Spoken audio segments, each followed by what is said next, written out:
where I was like in this kind of, it's like a military hospital kind of thing. There's a military element to this woman.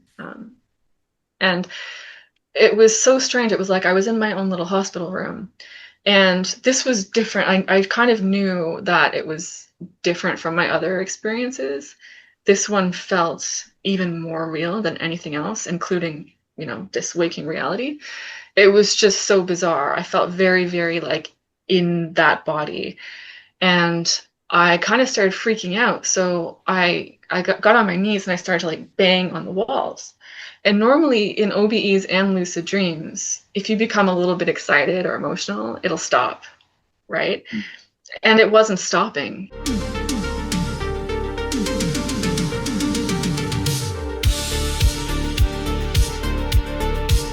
Welcome to Strange and Mysterious World, Season 4, Episode 5. We have a guest all the way from South Korea today, Samantha Lee Treasure. She's actually an author of a book called The Out-of-Body Experiences, The Exploration and Encounters with the Astral. Yeah. Oh. So Samantha, she's got a MA from the University of London in Medical Anthropology.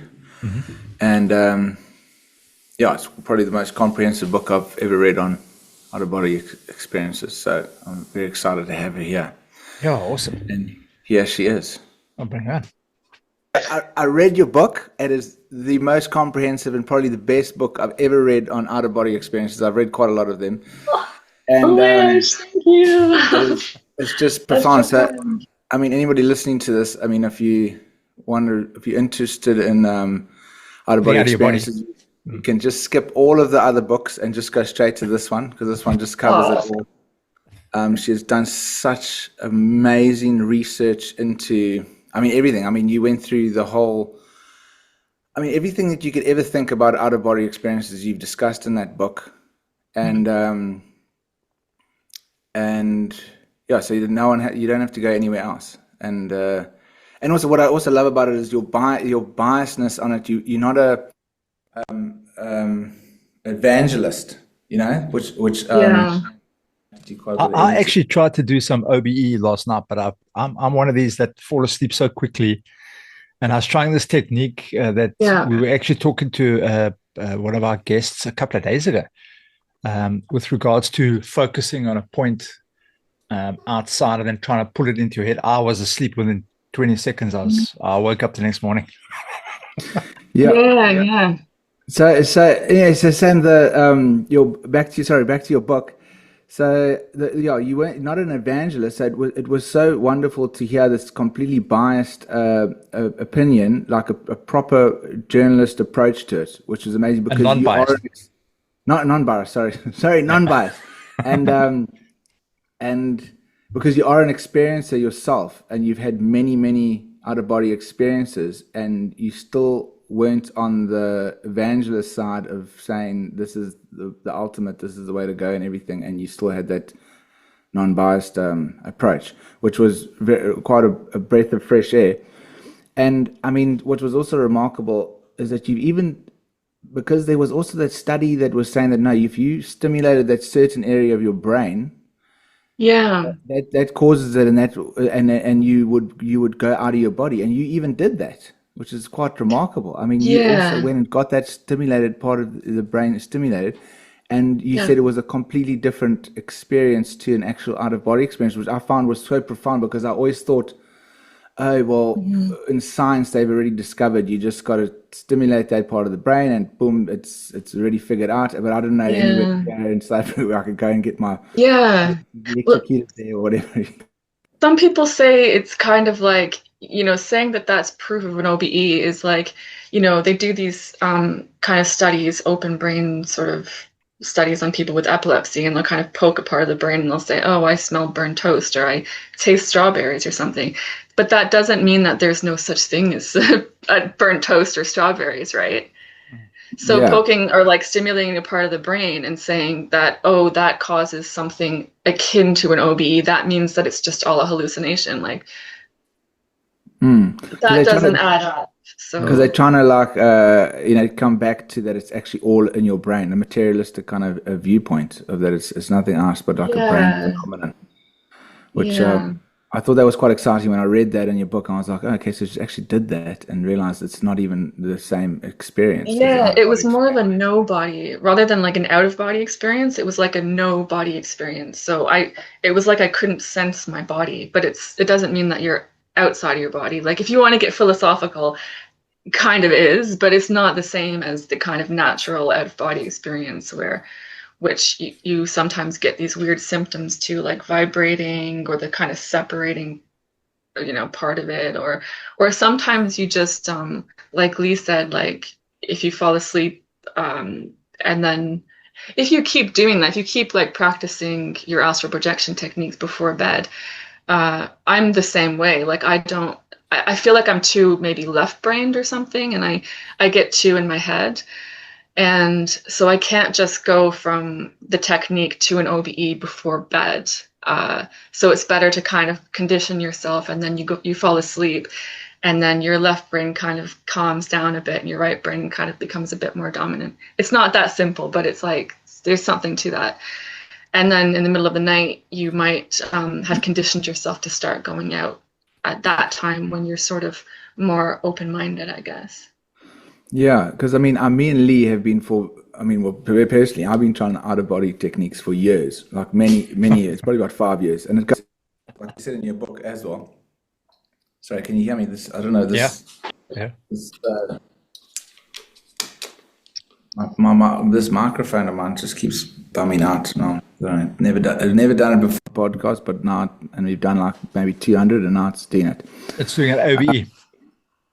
Yeah, my microphone's having an OBE. So Yeah.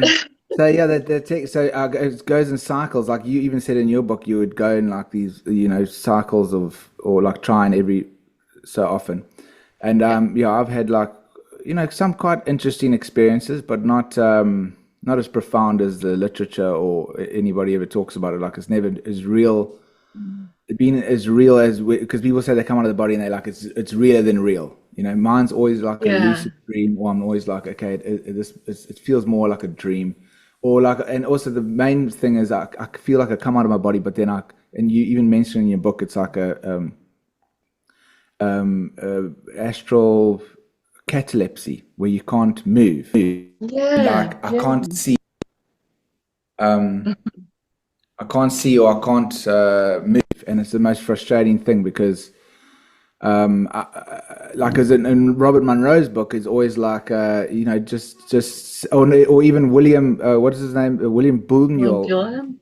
Gilliam? in his book he's just like just command where to go, just say like just think, oh, outside, you'll be outside, or you say Yeah. go outside and you'll go outside, or like say clarity now and you suddenly can, because Yeah. sometimes I can't see, and I'm just like, Yeah. I'm like, see now, and I can't see, or like, and it's so frustrating because I can't do Hmm. anything. So I Yeah, it don't even doesn't know, work for me either. That. yeah. So I don't even know if I'm really having an out of body experience or not, or if it's just a dream. I've had where I'm flying and I actually get butterflies in my stomach because it's like it's so real. But I'm always in a place where Yeah. I've never seen this place before. Yeah, but that Um, doesn't mean you're not in OBE. If you've gone to a different realm, it doesn't mean you're out of body. I mean, it doesn't mean yeah, you're but I not out think of it's body. more, it's felt like more of a lucid dream. Well, I don't know, Um, because dreaming is. I mean, I've lucid dreamed on occasion, and it doesn't feel real. It's almost like you know that you are dreaming, and you can kind of manipulate a couple of odds and ends, but that it fades quite quickly for Yeah. me. It fades like very quickly. But you don't have Mhm. that like feeling like when you're flying, you're like almost like you're afraid of falling, or you know what I mean. It's not. I think that there's something else. I don't think that's a lucid dream. Well, that I, flying thing. I I feel like there's kind of a spectrum between lucid dreams and OBEs, and I think it's different for everyone. And there's, probably a lot of factors that play into that. It Mm. could be kind of biological or your mindset or your personal experiences in your life. Like, I don't know, but some people experience OBEs in a certain way and some people experience them in a different way. But one of the things that people say most consistently is that they can't manipulate it. So they can't, sometimes the thing that they can manipulate is either going back to their body or going into a different room or space. But Mm. that's not even always the case, too. Sometimes it's like you're stuck and it's very weird when that happens. But with the OBE or with the lucid dream, generally you have more control over, like, if there's a dream character that you want to change from a monster into a puppy, or you want to like change the environment or something. It's almost like the way I think of it is like what's the word? I can't think of it. Entropy. So it's like there's higher entropy in lucid dreams, so things kind of fall apart. I hope I'm getting that the right way around. Things fall apart more easily, whereas the OBE is kind of like closer to waking reality, where things technically, scientifically, they're like decaying, you know, from fruit to mountains are kind of falling apart and getting reborn and stuff. But it's very, very slow, a very slow process. And most of us can't affect it with our minds. You know, some people say they can, but. Yeah, because it's funny, the guy that we had on before you last week, he was a astrologer, but he actually started talking about his OBE things, and he was saying, yeah, it's more real, the out of body experience, than a lucid dream. Yeah, lucid dream. And I love that you say entropy, yeah, because it's like it's a complicated thing that could fall apart, but. He says that it's like a more of a real experience, but mixed with the subconscious. So you will have like a dream element to it, where some weird things will start happening that are like dreamlike. And for sure, yeah. It's also funny because he's also the second person that's said that the Monroe technique. Because I also tried that technique a lot of time, where you focus to the points in front of your head, then flip it over to the back, and then find the vibration in your head. And you're the second person we've had on here that said that that's actually the one that's worked for them. Because I've tried every single one of them. I've tried the rope technique, the roll technique, the think of the objects of technique. I mean, if you think about it, I've done the 1001 techniques. Yeah, even the gateway experience with the binaural beats techniques. And it's funny because now I've just been meditating on a tarot card every night, and that's actually, I've had a few interesting experiences, like out-of-body experiences, just doing that. But yeah. So what are the experiences like when you do it that way? Well, it's funny because it happened about three nights ago. This one, it was the first time, like it's when it happens to me, it's very sudden. Like I just get this like whoosh, and the first time I felt like I came out of the bottom of my feet, which you also mentioned in your book, but this was before I read your book, out of the feet. Yeah. But then it was the same thing. I'm lying there, and I don't know, I can't do anything, and I can't see anything. And then like I could see like a tiny bit of the room through the one eye, and then I started thinking, oh no, I'm actually just waking up. And I can actually just see through my eye. I could just see through my waking up, and then I was awake in my bed. And I can't remember the other one so much, but it was also it was just like I felt like it was a dream. It was like, oh, I'm out, but then it was just kind of went into a dream escapade. But it was like the first one, you were kind of going out into your kind of immediate environment, like your room? No, it wasn't. It was like more of like I was with other people. Okay. But also, you know what's so funny? It's also in your book, you said that you would, when you gave up, then that's when the experience happened. And I remember the first time I was trying so hard. I was like, I was doing when you imagine 3 objects, and I would go around the room and look at the one object, or in my mind, obviously, well before I'm falling asleep, and then look at the next object, and then try and actually look at the whole room and just imagine going to bed. And that's when I had a sleep paralysis a few times, and then, but also whenever I have sleep paralysis, like terrifying, in the sense that not that I can't move my body, but it's like I'm actually terrified, like I'm having a nightmare almost. It's like I actually feel. Like I'm not scared that my body can't move or whatever. It's like I'm having like this terror. I don't know even how to explain it. But it was exciting that I was having that. When I woke up, I was like, okay, something. And then I gave up, and was doing the silver mind. The silver mind. I don't know what to silver mind, whatever the thing is. Yeah, I know what you mean. Yeah. So I gave up that, and then the one night before bed, I was like, I did this ultra silver mind thing where you like you kind of tell your subconscious what you want to happen, and then I went to bed, and that's when I kind of woke up with all this popping in my ears, and then I felt myself lift out of my body, but I couldn't see anything. It was completely dark, but I could sense this presence in the room, like someone was there, like extreme presence. Yeah. And and then I came back into my body, and then I woke up and I was like excited something happened, and there was tingling all over my body, which was one of the signs that you had an out of body experience, or one of the what do you call it, the classic, the vibration state. Yes. Yeah. So those are the kind of experiences. But anyway, sorry, I'm talking so much about myself. I just want to go back to the beginning, and can you just talk about just your journey, like how you got into this? How did it start for you? If we can start there. Yeah, sure. Yeah. So I think that first of all, I think that there's something kind of genetic involved. Like some people have experiences in their family, and it's weird. It's like for different people, it can manifest in different ways. So I found out like later on, it seems like almost everybody who is descended from my maternal grandfather, almost every single person it's either precognitive dreams or poltergeist activity or like OBEs or sleep paralysis. Like it's weird and it kind of manifests differently. So there were people had experiences in my family, like my mom, my grandfather, me to a certain extent, my little brother. So I always kind of believed that there was something like ghosts or supernatural world. And when I was 8 years old, so we lived in this very kind of secluded farm in Ontario, Canada. And we'd lived there for like 2 years by that point, and people had seen ghosts there.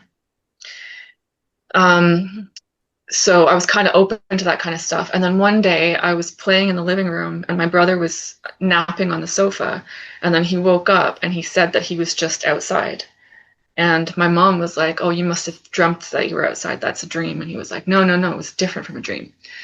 And he said that he saw our old neighbor, Betty, walking over with a cherry cheesecake, which is very specific. And I remember thinking, as they were arguing about whether it was a dream or not, I was like, I've never had a cherry cheesecake before. Like, I want to try that. And then within 2 minutes, Betty knocked on the door with a cherry cheesecake. And I checked with my mom, and she said in the 8 years that we lived there all together, she only came over a handful of times with food. It wasn't like a regular thing. So it was very strange. And I remember just standing there, and it was like, that meme with the woman like calculating math in her head. Like I was trying to integrate, like, okay, so there's not just ghosts and things like that, but there's also this kind of X-ray vision like experience that we can have where we can be in one room and, everybody can see that you're in that room, but you're getting information from somewhere else. So I got obsessed with it. I was like, if this is possible, I want to know how to do it. Like it could come in handy. So anytime we would go into town, and I would try to go to the library, and that's how I found like books on astral projection. And then I can't remember what techniques I tried, but every year or two I would kind of get obsessed with this, and I would try for like a few days or a few weeks at a time to have an OBE.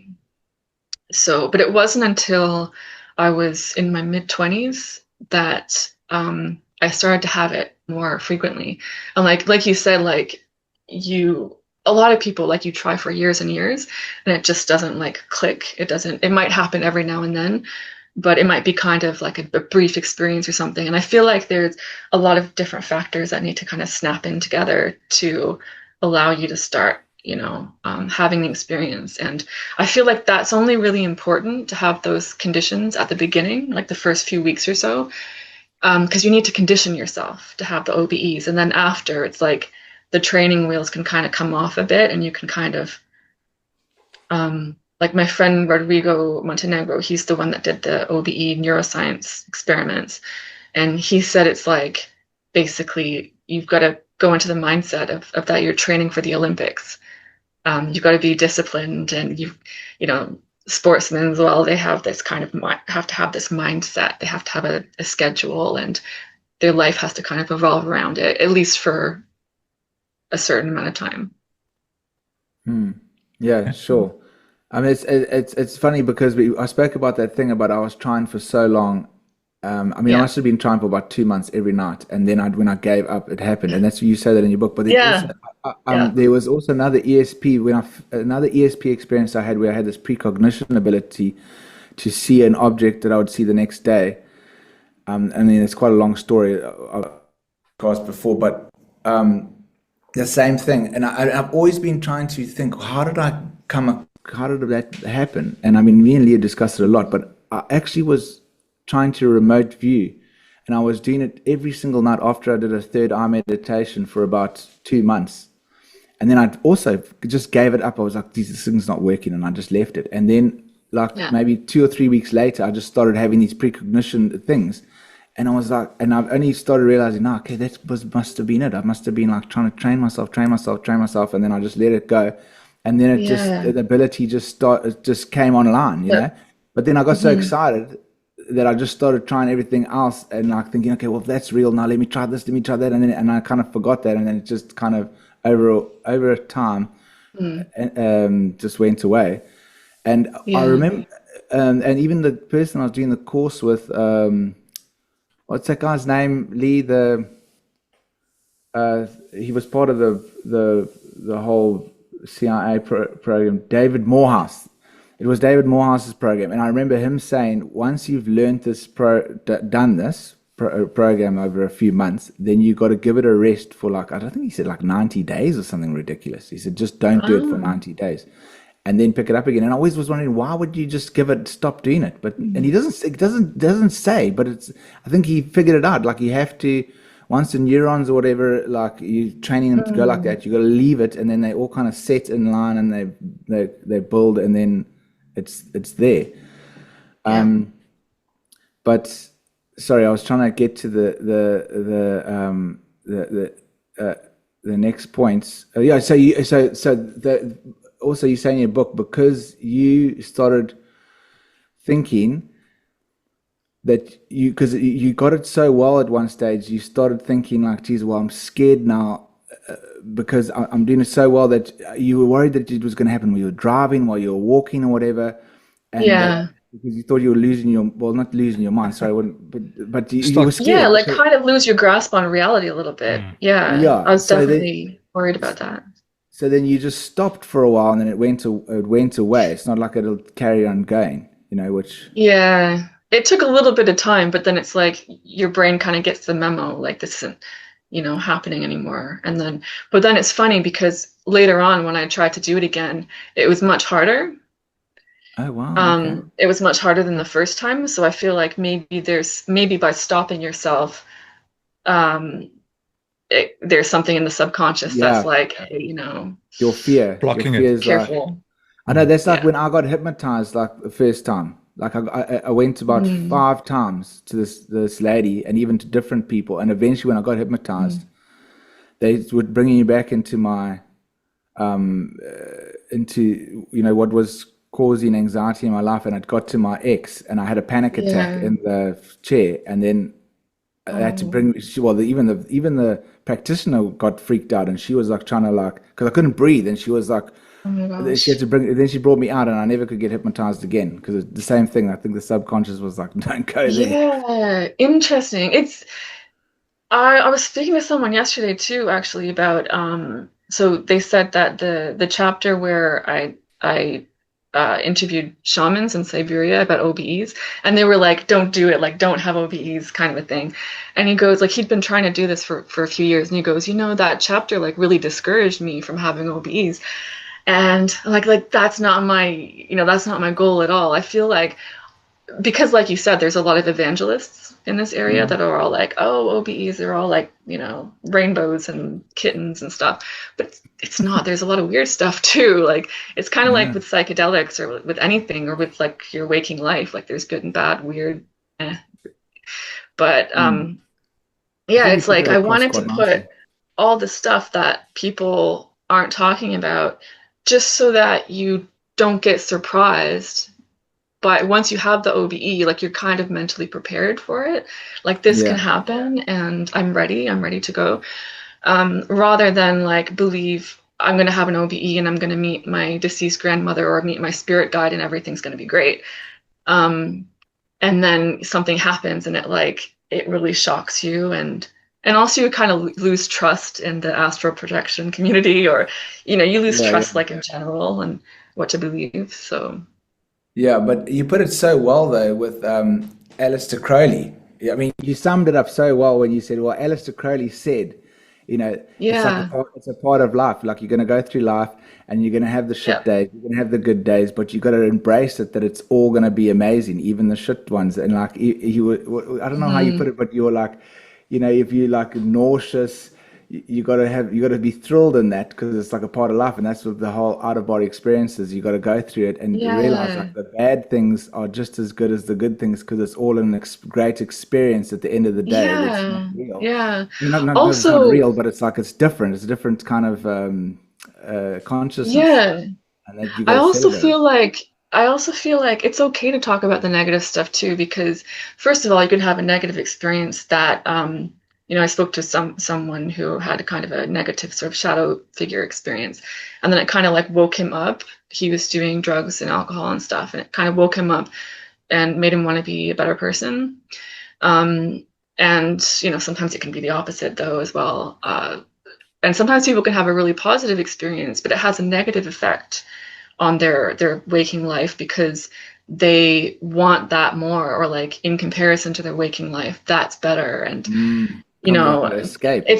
it's very it just depends on the person. Like there's so much diversity to it, so you can't really say it's like one thing or the other, um but no, it's okay to talk about the negative stuff, I think, because like for me it actually makes me more grateful to be in the body and to have a life now, because even though I've had OBEs, I can't say that I understand the spirit world or I understand like what's going to happen after I die, right? Like Mm. even if you have a near-death experience, I don't know, people say this, that, and the other happens, but then what about after that? Like, does it keep changing? Do you keep kind of progressing to different phases? Like, nobody really knows for sure. So, Yeah. but it kind of makes you feel like your body is a boundary between, it's kind of like protecting you from the spirit world, like the Mm. things that you don't want to deal with as well. So, Yeah. yeah. And also, it was also quite profound in your book is that you said that yeah, it can help people overcome death. And I always thought like, oh yeah, that's actually a great way what to do about having an out of body experience. It will help me overcome death and whatever. But then you also said, but it also can make people completely frightened of death. Well, it's such a Yeah. refreshing look at it because I never thought of it like that. Because yeah, sure, you can come out of your body and go like, oh wow, I'm actually spirit as well, whatever. If you have that kind of experience with your out of body Yeah. experience, and it make you but that's if you have the belief that if you die, it's a switch. It's just Yeah. blackout. It's like you It you're depends out. like why you're afraid of death, or it depends what exactly you're afraid Yes. of about death in the afterlife. But So the thing is, if you have a religious like belief that you're gonna die and you're gonna go to yeah, heaven, and now you come out of your body and you're like, oh my God, is this heaven? Like there's no heaven. I'm just here with this weird blob thing, and like my plants yeah, next to me are talking to me, or like you're in a weird like space that and you're like, yeah, where's heaven? Like I'm not in heaven, and then it completely freaks you out because now you think, oh, when you die, yeah, you're just in this weird space now, and it's like it can be kind of make you even yeah, like alienating sort of it or can be like have such a disenchanting. negative experience like that way. I never thought of it like that until I read when you said that. I thought that Yeah. was quite profound, you know? hmm Mm. I Tell also me, feel like one. Oh, sorry, sorry, Sam, go ahead. Go ahead. does diet have any sort of relation to OBEs? Is there something you should be eating more of or less of I or not at all? I definitely think so, yeah, but I think it depends on the person. So some people say they have really good results, like after they became vegetarian or vegan. Sometimes they just naturally started to have OBEs and or lucid dreams. But then other people say like the keto diet, sort of low carb, high fats and proteins, helps them. But like I tried it. I have some sort of heart issues since COVID started. And so like the keto diet, for some people with heart issues, it helps. And for other people with heart issues, it has the opposite effect. It's actually harmful. So you always have to kind of, check, like, it sounds cliche, but like check with your doctor before, but I definitely think like if you're really serious about having OBEs, go and get your blood works done. Like, it sounds really weird, but you might find that you're like deficient in some sort of mineral or vitamin or something like that, and then have more of that. So for me, I find that when I get dry spells sometimes, I think so I know at least once it was because I had vertigo. Every now and then I get vertigo, like every couple of years. And so that can either cause OBEs, or I think if you're already having OBEs, it can stop them. And then I had, sometimes I get like magnesium or iron levels are low, and then I get restless leg syndrome. So when you're trying to go out of body in the night, even if you're not consciously aware of it, it's like the pain and discomfort kind of keeps your conscious mind in your body. So it's good to sort of make sure that everything's, as it should be, and getting enough sleep and exercise and all that kind of stuff as well.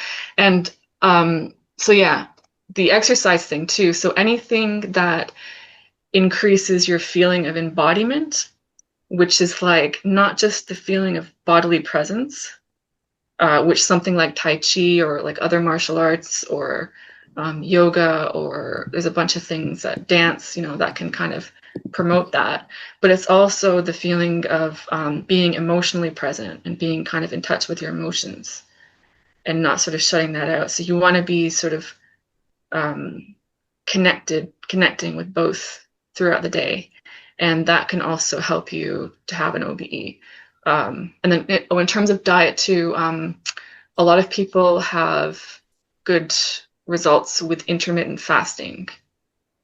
Geez, so Lee, you should be out of your body like 24/7, because he's a vegan and he intermittents fasts and he exercises like a crazy man. 6 days a week. So, I mean, you should just be like driving down the highway and watching yourself like flipping. I don't know why. I don't know what it is. I've had it once before in my life, but never after that, never. Okay, look, I haven't tried I'll be honest, I haven't tried for a while because I did go off and I was like, so try, nothing ever happens. I'm like, yeah. It also depends on like how much you've kind of got processing in your brain. Sometimes even if you're trying to relax or something, it feels like there's stuff going on processing in the brain. And one thing that I find that just for me, like since COVID, I learned my media consumption has gone way up, and like kind of became addicted to my smartphones and watching little videos and stuff. And then I noticed that if I try to do my OBE practice after, I'm trying to focus, and then I just suddenly I start like, it's like my brain is processing a video that I saw an hour earlier, and it's like maybe try to kind of simplify things. But I mean, we're all so busy in our waking lives nowadays. There's so many things to think about. So I find like doing something creative really helps, whether it's I don't know, like kind of matching the colors in your wardrobe, or doing some doodles, drawings, or music, playing music or writing music or something like that. That sort of increases the connections between your hemispheres, which I think really helps with OBEs as well. I think my biggest problem is I fall asleep way too quick. I mean, even if I try and meditate, so I'll sit, I'll do a 15-minute meditation, but by 10 minutes, I'm almost like snoozing. You know what I mean? So that's okay. I sleep 10 seconds, I'm out. But you don't really need, I think you don't really need more than 5 minutes. You can do a quick technique before bed. You fall asleep, and then if you set your alarm for the middle of the night, which is a good time to have. You know, you can do it like you know, during your next vacation or something, or like a time that you can sleep in a little bit Yeah. more. And that's a good time to kind of condition yourself. And then after that period of time, then you can sort of relax a Yeah. little bit more. But what's Yeah, the because idea of conditioning? So but the thing so is, how do you do Lee, it? like Lee, the thing is that out of all of every single book that I've ever read, the Yeah. experiencer always says that would be trying for like a month or 2 months, and then they would just fall asleep, and then all of a sudden they would wake up in the middle of the night, and then they would want to go to the bathroom or they do something, and then they would realize they're out of body. So they actually do fall asleep. So I think it's Yeah. conditioning your subconscious to know, like, okay, this is what you want to happen, this is what you want to happen, this is what you want to happen, and then when you fall asleep, your subconscious is still processing that So technique like in an the affirmation, background. sort of. So it's still, so like, even though you're sleeping, it's still processing whatever the thing that you've been trying to do, and it's like kind of bringing you forward a little bit to the wakiness, and then it'll happen. So it's still working in your background while you're sleeping, and then it happens. So they always say they fell asleep trying to do it, and then it happened. So I think that's part of it. I mean, I don't know, correct me if I'm I wrong. So think also like a lot of people, and I think I believe this too, is think that we have out of body experiences every night, yes, and that's it's just a matter of remembering them. And it's kind of mm, similar to lucid dreaming. It's like you're also conditioning yourself to wake up during that experience. mm, But then you have to be careful too, because I started doing these like mindfulness techniques, which I don't think maybe fit me, or they don't suit me. So what would start to happen is, instead of conditioning myself to wake up in the middle of the night, sort of in the OBE state or the dream state, whenever it would happen, I started to kind of like, as soon as I started to fall asleep, it was like I would then wake up. It was almost like it would kind of, I conditioned myself so that my brain, my waking brain, would sort of switch on before I had mm. fallen asleep, which would just leave me, you know, very sleep deprived. Mm. So yeah, you got to kind of play around with different techniques at different times. There's something called meditation sickness, which is really well known in the Eastern world with the Buddhists and everyone, because they've meditated for so long, that if you, especially if you do the same meditation over and over and over again, you can get all sorts of different side effects, and one of them includes hallucinations. Um, and so But are personally, like they some are they people, hallucinations? Are yeah, they I hallucinations? mean, Maybe like you were seeing other people ghosts. would say I'm tapping into things, right? Yeah, But I yeah. feel like at the time it was so kind of, at the time I didn't put two and two together. I just thought, oh yeah, like I'd only just moved to London about a year before, and I thought, oh yeah, like they say London's a really old haunted city, so that's why. And then it wasn't until later that I kind of realized, oh, it's when I'm doing the practice and I'm having lots of OBEs. So yeah, I think it kind of like opens you up more. So that's Wow. another thing to kind of be prepared for if you have these experiences. Yeah.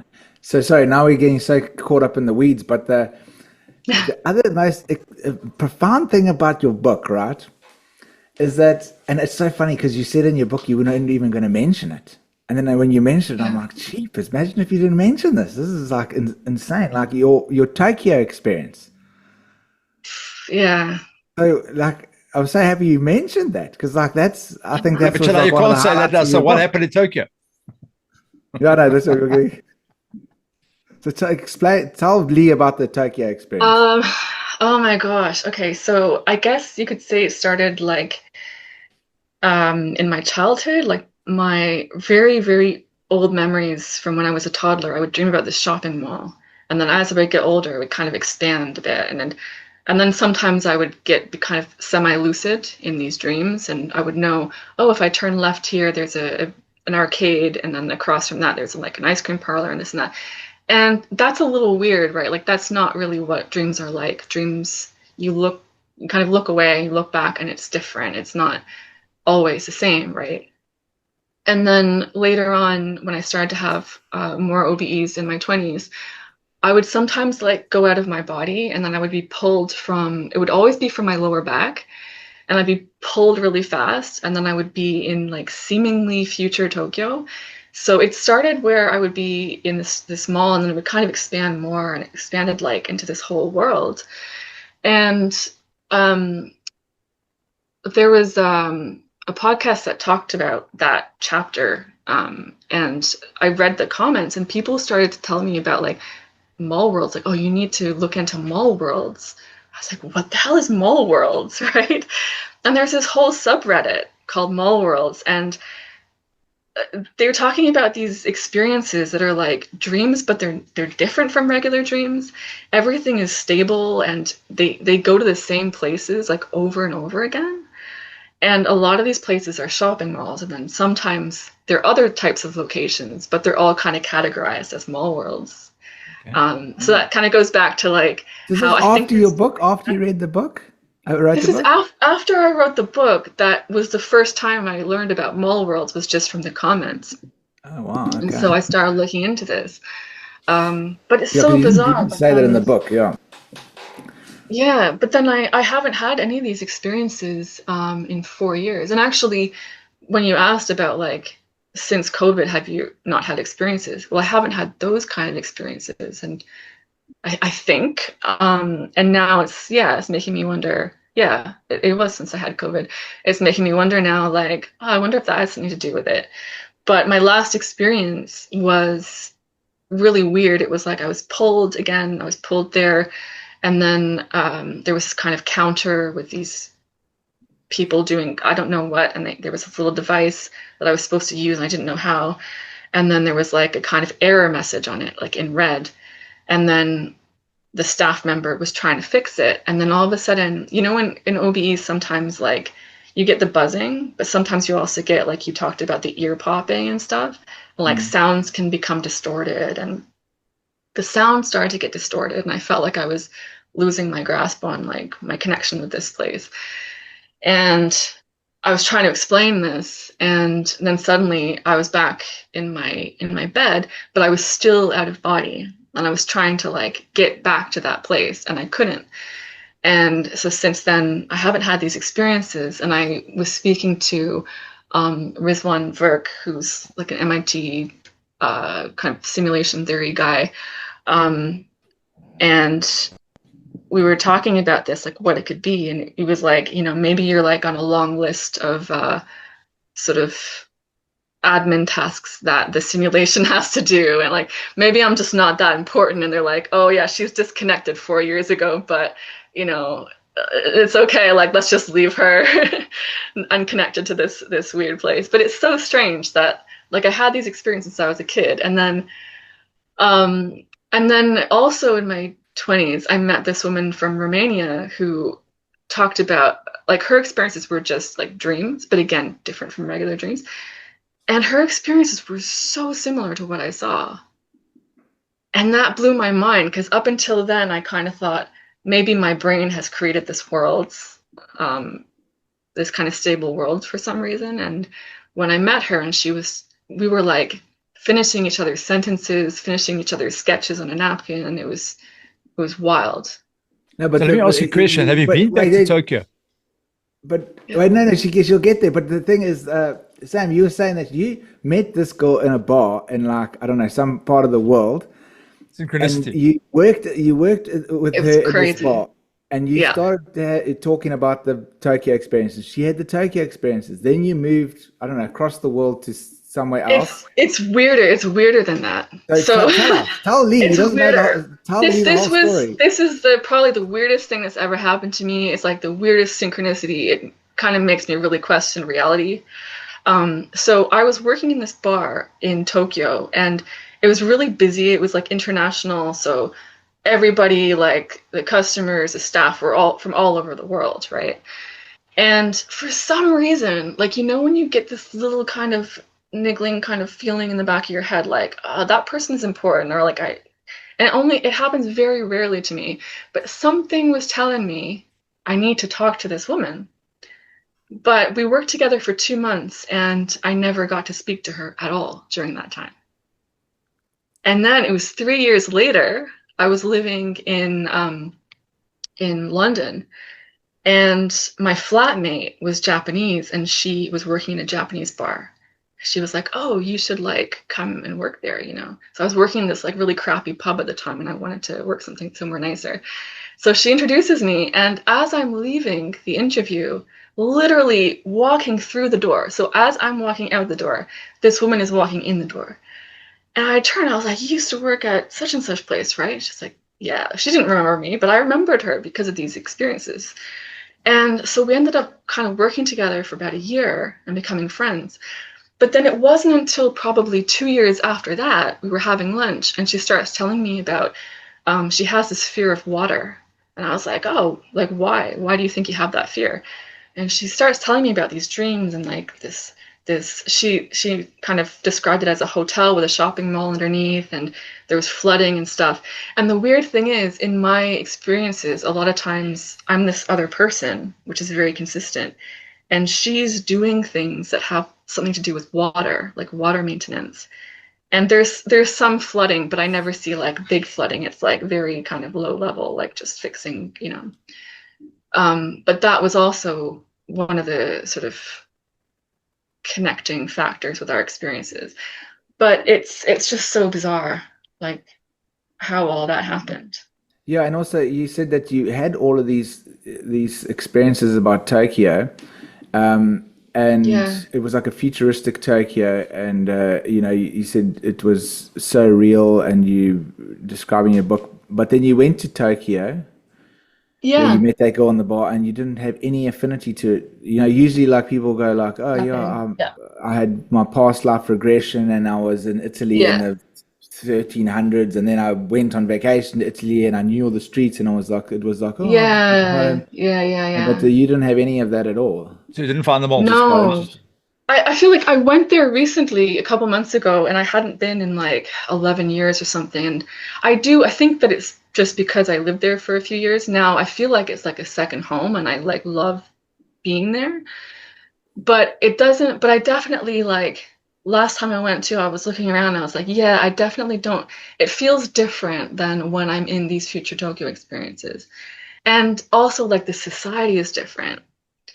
And one thing that my friend said that was really interesting was she said she heard people speak Korean, but she knew it was Japan. And it's not like it was taken over by Korea or anything. It's just very kind of multicultural, and there's a lot of Koreans there. And I would sort of like, when I would become lucid, I'd be like, oh, I'm gonna like listen to, like, I feel like it's Japan, but I'm not sure because I'm looking around and there's like, I would try to pay attention to the languages people are speaking, which normally is kind of hard to do in like a regular dream. And a couple times I heard French, and then a few times I heard Korean as well.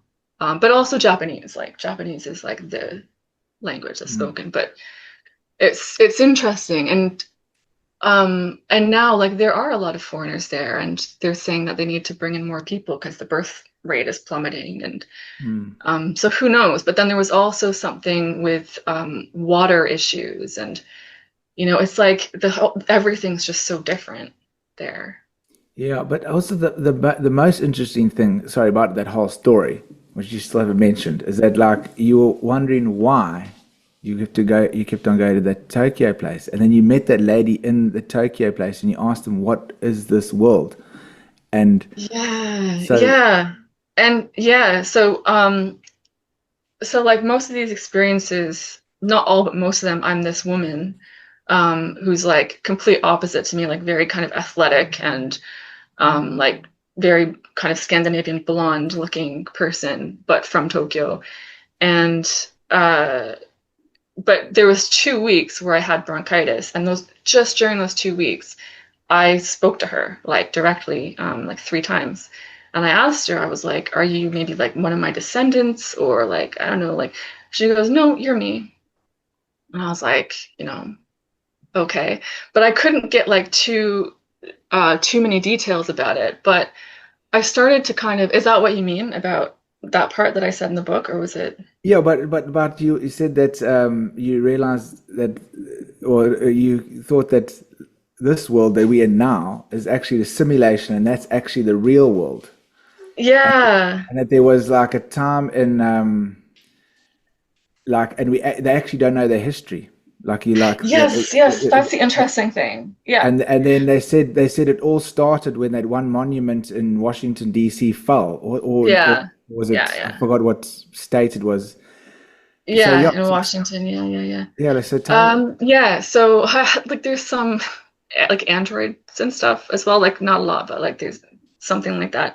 And so I asked like, what year is this? And she said 25. Or no, she goes, we're not sure. We're not entirely sure, but our best estimate is the year 2545 or no, 24.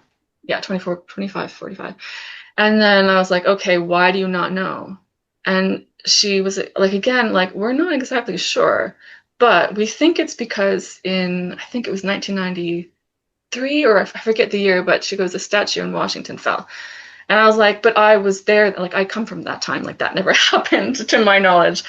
And again, like in the comments of the other podcast talking about this, like people are saying, oh yeah, there was like a statue that kind of got taken away during that year in Washington. And I looked into it and it was like, no, that's not it, because there was a statue that got taken away for cleaning, like it didn't fall. And so I think like I try to remain on the fence so that I don't lose my grasp on reality, because I will start to believe that I'm in a simulation or a video game or something, which it might be. But I do feel like I don't know. Could it not be a different realm? Could it not be different? I mean, because we have different dimensions. I mean, it might be a different reality that we. It could be, yeah. But then I also kind of feel like, well, if it's a different timeline or dimension, why do I keep seeing this? Like, what's the connection? That's really weird. But what I started to think recently is because this was back before like we have AI and deep fakes and stuff like that, right? But now we can't even trust our own senses. We can't trust videos we see on the news anymore. And how is it going to be a few hundred years in the future? Like somebody could rewrite history the way they want to, and then people in the future know that history has been rewritten. So they might try to figure out what actually happened in history. So I was kind of like brainstorming what might happen, right? So that the thing that fell in Washington, it might be something to do with maybe 9/11 and the towers falling. And because the Pentagon also got hit in Washington. So maybe they're confused about what exactly happened, but they know that around that time something happened in Washington. The statue was actually this building. Yeah, and they might think that around that time that that history started to kind of, maybe be, take a different path due to maybe, I don't know, people taking control of the narratives or whatever. So my idea of brainstorming all of this, like, well, what could this all be if this is real, is maybe in the future, like Nick Bostrom talks about this ancestral simulation theory, that people in the future might simulate their ancestors, like in this kind of world or game or something like that. And so my idea was maybe they're doing that in the future to try to see history, like what might have happened up until this point, and they run like tons and tons of simulations in parallel, which would take us to the parallel universe, multiverse theory. And then whichever simulation clicks in with the current times, the current timeline or the history, with, the climate being this way, the government being this way, and in the year 2545, then they might be like, okay, this is the one we teach in the textbooks then, or whatever they have in the future. Yeah, if that makes sense. But that was my idea, like trying to think of like, what are these experiences? They're so weird. And why am I having them? Like, am I an AI in a simulation or? Yeah, that's what you say in your book. You were like, geez, well, maybe. So that was quite amazing. And then, I mean, there's so many things in your book, but that are so cool. But another thing that stuck out for me was that, I mean, you went everywhere. You went even into the alien abductions things. You went into DMT, because it's so funny. Because like I'm busy like reading this book, and I'm like, I wonder if she's ever taken DMT. I wonder if she's ever taken DMT. And then, oops, there we go. She talks about taking DMT. And then I'm like, I wonder if she's going to talk about how it relates to alien abduction thing. I wonder. There we go. There's you covered everything, but. So the alien abduction thing was so. What I found interesting is you said that that's actually a shamanic. People that are having those experiences actually a shamanic calling. That, but they're not actually ready for the like in South Africa here. The sangomas, the shamans here called sangomas. They have this thing called a calling or calling sickness, where they start having psychosis kind of episodes that, you know, the Western, like me and Lee, you know, we were kids and we had the calling, we would just be put into a psychiatric hospital, put on some antipsychotic medicine. But they like, when they see a child or someone go through, even in people can go through it in their later years, they celebrate it and they say like, hey, you are being called to be a healer, and then they like, then they go for initiation and they go and strengthen it, you know. So so it's like and a lot of the time they see, well, it's actually heavily related to the mermaid, actually, because they see these fishtail beings. I've actually done a whole documentary on it, which is hopefully going to be released later this year. And because we thought it was a Western thing, it was brought here by Westerners, but it's there's journals of missionaries that have come to Africa, and before, like, it was colonized or Van Riebeck landed on the shores or whatever, and they say that because they're trying to, you know, spread the message of Christ, and they're like, we don't know what to do with these locals because they've seen this being with a fish tail, and we don't know what this is, and like a siren or a mermaid, and but it's part of their calling, you know. And it's also heavily related to this water snake, and it's always like they get called by the water spirit or the land spirit, and it usually is the water spirit is in the shape of a mermaid. Sorry, long story to get to my point, that so they see these interdimensional beings or creatures or like whatever. And with the abduction thing as well, with the greys or whatever thing, they also seen these things, and I never actually put that two and two together. Oh, maybe it's like a shamanic calling, like that they see these things. Yeah. So yeah, that was quite interesting. And I was surprised by that as well, for sure. Like, I didn't think that there was going to be a connection there, but there definitely is. Yeah. And it's also funny because, like, a lot of the time you find out that the people that having these experiences, like Whitley Strieber, for example, and there's another lady that's got quite popular now, that they start seeing these entities or these aliens after doing a lot of meditation. Like here, they go to this 10-day Vipassana retreat, and all of a sudden they get contacted by these beings because they're meditating. So and also Whitley Strieber, I mean, he's got this thing called the sensing exercise, and he was saying he was doing that for years, and then all of a sudden, boom, there he gets visited by aliens. And I didn't know that he was meditating before. Yeah, and then also, so it's so funny because there's this Christian friend of mine that, like, I do quite a bit of work with and that, and she's always like on like long expeditions where we're filming stuff, and we've got a share kind of a space, like a living space, and like she'll see me meditating, and she'll be like, don't do that because you're gonna get possessed, or like an entity is gonna climb on you or something like that, you know. So it's so funny because we interviewed Whitley on the show, and I asked him, I feel so embarrassed because I asked him, I said, well, don't you think you possessed? Because he got quite stumped. He didn't even know how to answer it. He was just like, no, well, I've never like had any bad thoughts or done anything bad. I felt a bit embarrassed to put him on the spot. I didn't mean it like badly. I just thought, like, have you ever thought of it? Maybe. Yeah, you got to ask, right? That reminds me, because I actually I watched one of your interviews a few months ago with a guy named Peter about Kundalini, which was so interesting because he was kind of talking about that sort of thing, right? Like having a Kundalini awakening, and it can kind of create like a spiritual emergency and this and that. And I was thinking, I mean, like yoga, meditation, energy healing, all this kind of stuff. Like this can kind of trigger that for some people. And then it reminded me of I've heard this mainly from Christians, like in the US, apparently. I don't know how prevalent this belief is, but they think that all of that is just evil. Like it's yoga, meditation, all of it is like evil. Like it's going to open you up to something dark.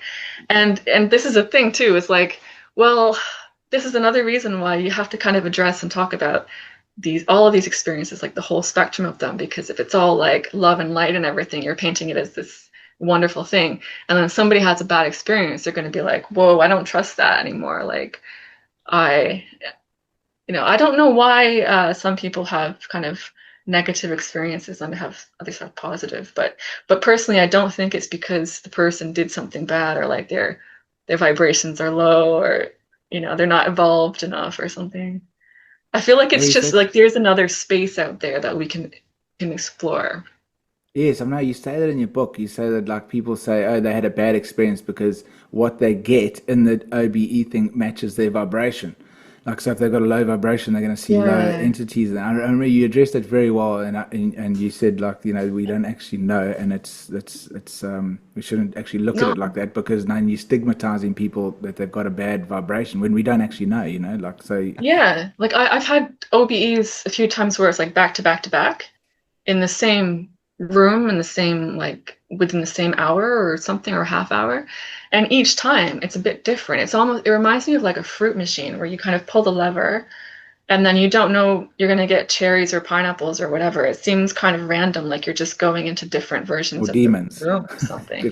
Yeah, you might get like you might feel like there was once this kind of like weird, like kind of dark warping in the room or in the hall, and then another time there was like a middle-aged Scottish lady in the room, and who seemed quite nice, but so I'm like, did my vibration or my mood change that rapidly during that period? Or even if it did, I mean, I don't think it's something that's that personal. Yeah, but I mean, even in Monroe's books, he says that he'll have this a profound experience. He'll go see someone, a deceased loved one or whatever, or someone, and then the next one, he's got these blobs attached to him, and he's fighting them to like the death, and he's like he's terrified because he's fighting the blobs.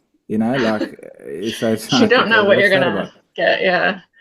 Yeah, and also how's Monroe's thing about like he went flying off into the universe or whatever, and he got to this wall, and he was so terrified because he couldn't get through the wall, and he didn't know where to go. He was lost. He was even scratching at the wall for ages, and he was like so terrified. And then eventually he just like, because also this is what I found weird, because I always thought like, oh, you just think about your body, you're back in your body. I'm reading something, and why don't you just think about your body and go back to your body?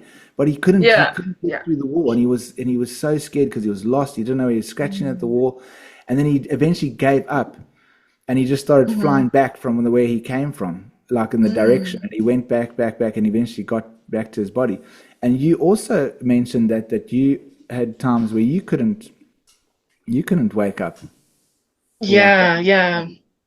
And that's, man, yeah. The one that's really crazy. I had like 2 or 3 experiences like this, but the one, I don't remember if this one I included in the book or not, but the one where I was like in this kind of, it's like a military hospital kind of thing. There's a military element to this woman, and it was so strange. It was like I was in my own little hospital room, and this was different. I kind of knew that it was different from my other experiences. This one felt even more real than anything else, including, this waking reality. It was just so bizarre. I felt very, very like in that body, and I kind of started freaking out. So I got on my knees and I started to like bang on the walls.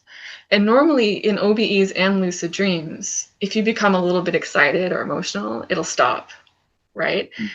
And it wasn't stopping, and it was still remaining as, as real. And then I could see there was this kind of little like red alarm thing above the door that started spinning silently, and the door was like see-through, and I could see someone in a uniform come out, go into my room, very nonchalant, kind of like, like it's a daily kind of thing, and then asked me, where's your Christmas screen? I don't think I put this in the book. Maybe it was too weird to put. But he said, where's your Christmas screen? And I was like, what the hell are you talking about, Christmas screen? Like, what the hell? And then I had this weird kind of feeling like it was something to do with my hand, my left hand. And I was like, I think there's something in my hand. And he did with this kind of pen looking thing. And suddenly I got drowsy and I like blacked out. And but then when I woke up, I was still in the same body in the same room. And then I freaked out even more because I was like, That's what the freaky. hell? Oh my gosh, I felt drowsy. I I felt feel like like I'd you're been trapped, drugged. like Yeah, and Groundhog Day. I felt like I'd been drugged or something, like very groggy. And this is something that the alien contactees talk about too, is like this feeling of grogginess that feels, which is kind of maybe linked to narcolepsy. I'm not sure.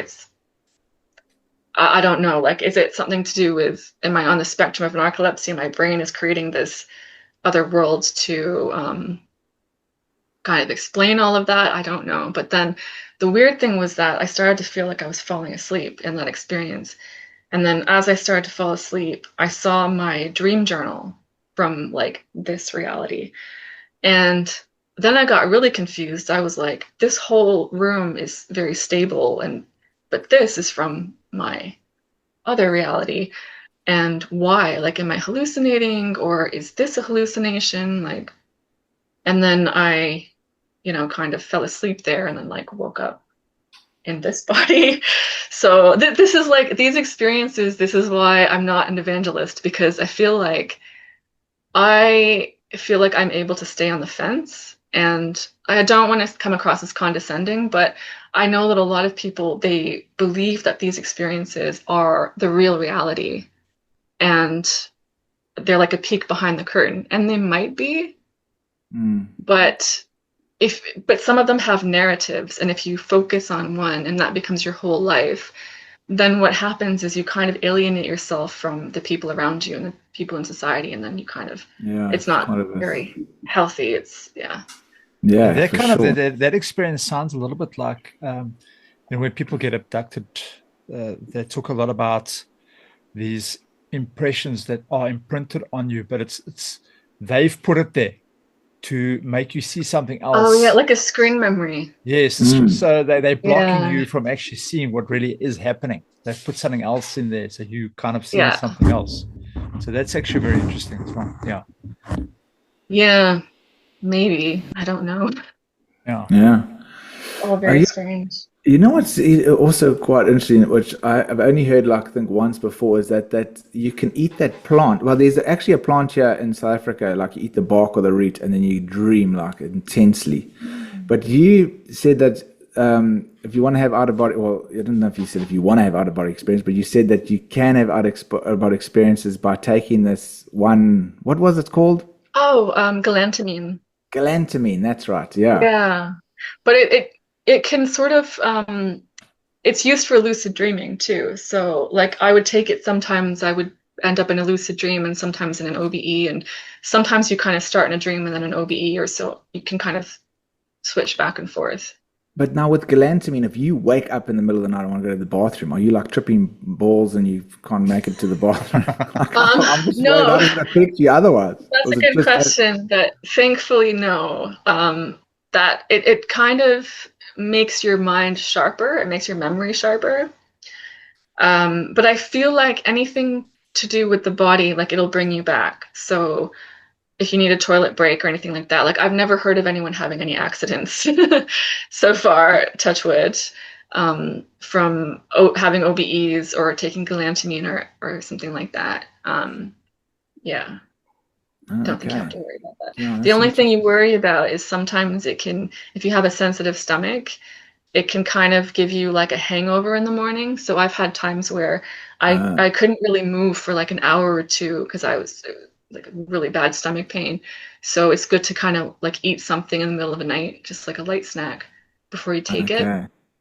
But then having said that, I'd be like in horrible pain, but I'd have a huge smile on my face because I would be like, but I had an amazing experience.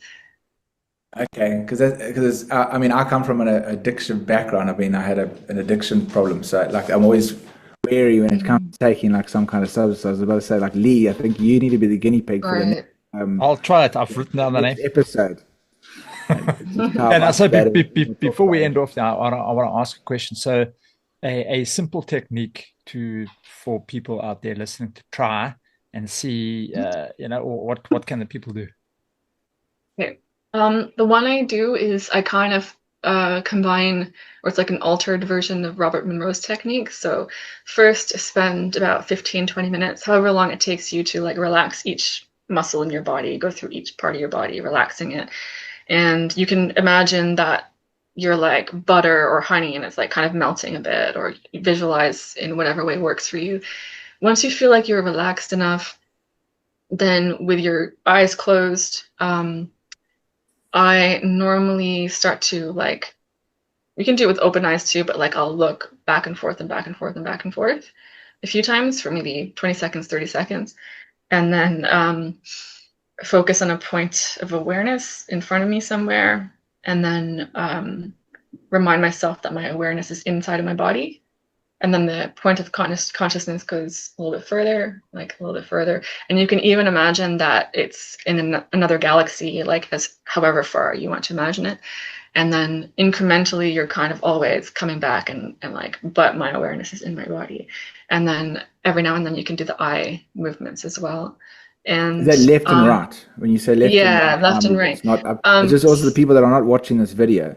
It's like you got awareness on top of your forehead. Side to side.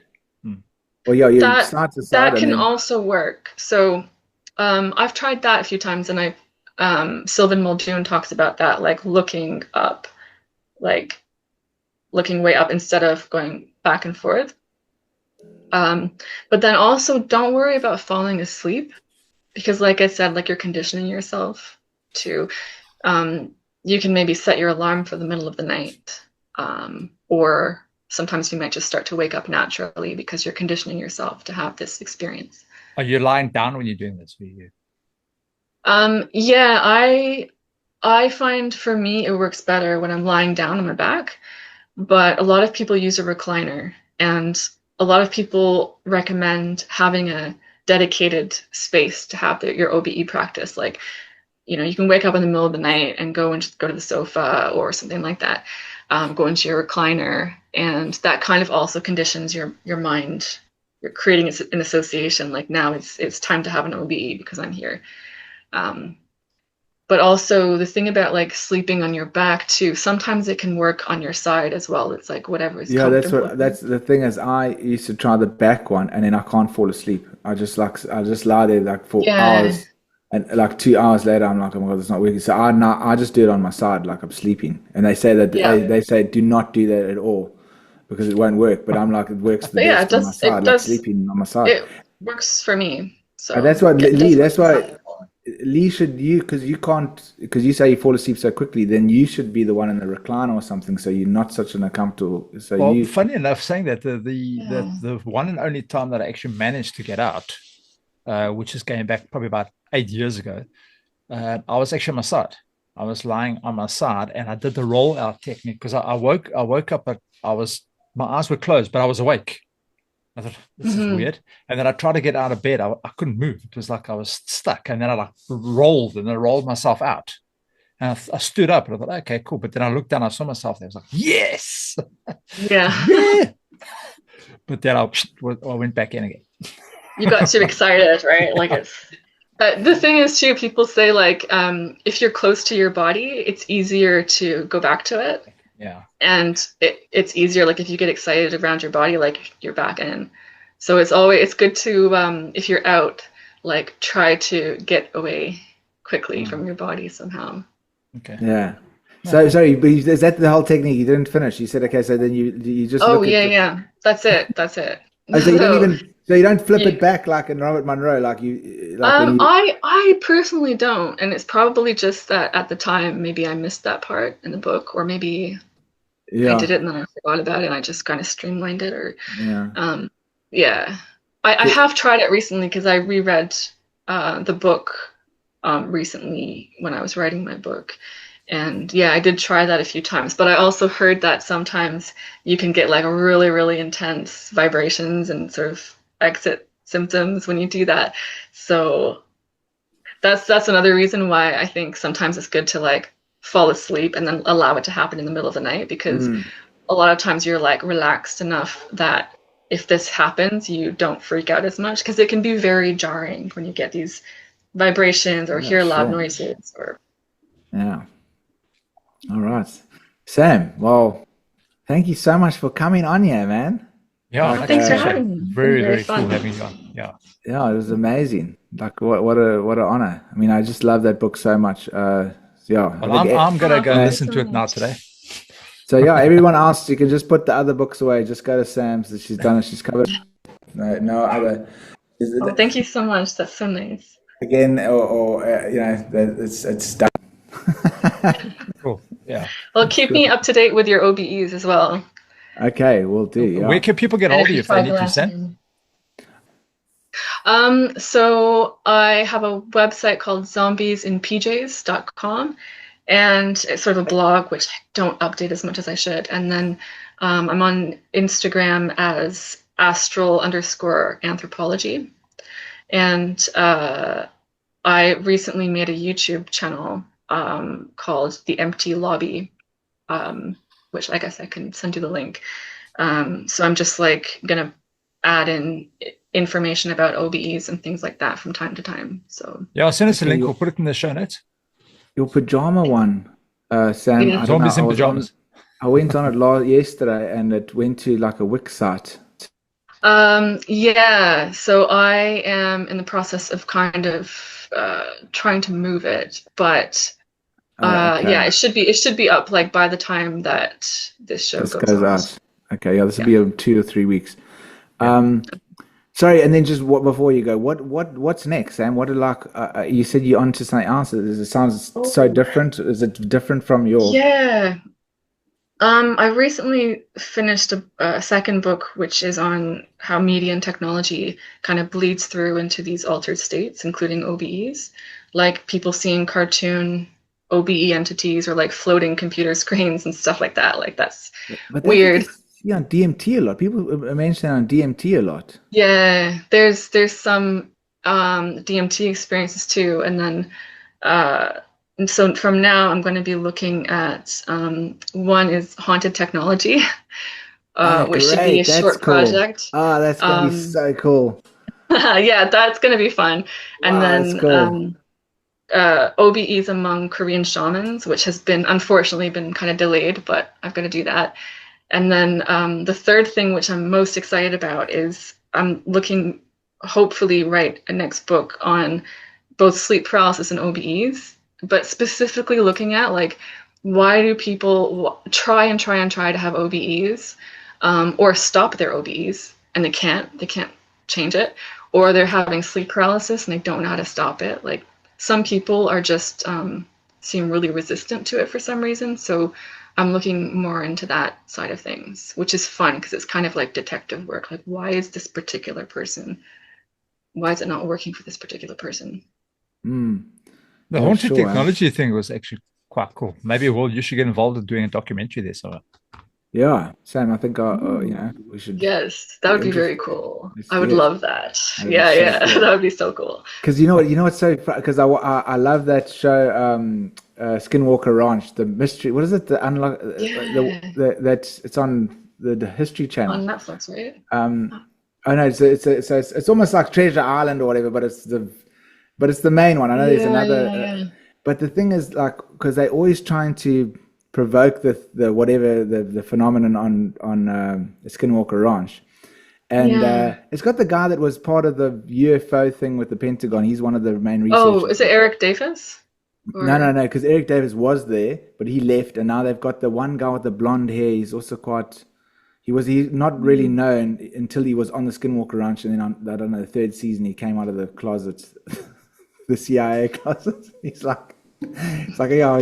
Anyway, so I always make such a long story about this point I'm trying to get to. So that on the at the ranch, like the technology keeps on getting interfered with all the time. They send up a drone, the drone stops working. They bring the LiDAR system. Yeah. Even the speaker today having an out of body experience, like that sounds worried. We've had some weird stuff happen as well on the show when we interview some people. Like stuff doesn't work. It's just like it's always like a religious. When we do a religious thing, there's something always weird that happens. But anyway, sorry. So on Skinwalker Ranch, like the cell phones, they always like Apple cell phones. You can't get into an Apple cell phone. I mean, there was a big case here where this one guy sadly killed his girlfriend, and they couldn't get into his phone, and then they even contacted Apple, and Apple was like, no, we're not going to get into your phone. And I was thinking, well, someone stole my phone once and they got into it, so maybe just get to the criminals and